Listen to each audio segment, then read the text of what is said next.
Karibu ndugu mtazamaji wa chaneli yako ya Tech Vibe TV. Leo tutakwenda kujifunza jinsi gani ya kuondoa matangazo katika simu yetu pindi unapokuwa online, bila kusahau kushare, kusubscribe na kucomment. Tuanze. Hatua ya kwanza, tutaingia setting. Kisha tutabonyeza hapo sehemu alipoandika connection. Kisha tutabonyeza sehemu alipoandika hapo more connection and setting. Tutachagua sehemu alipoandika private and DNS. Tutagusa hiyo sehemu ya mwisho kabisa hiyo walipoandika private DNS provider.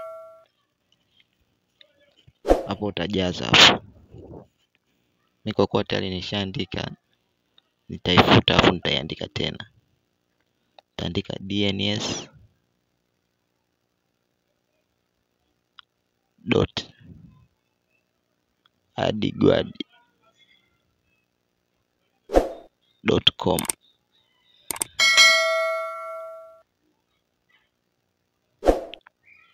Kisha tuta save.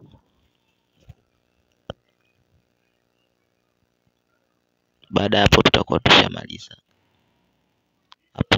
Hapo matangazo hutayaona tena.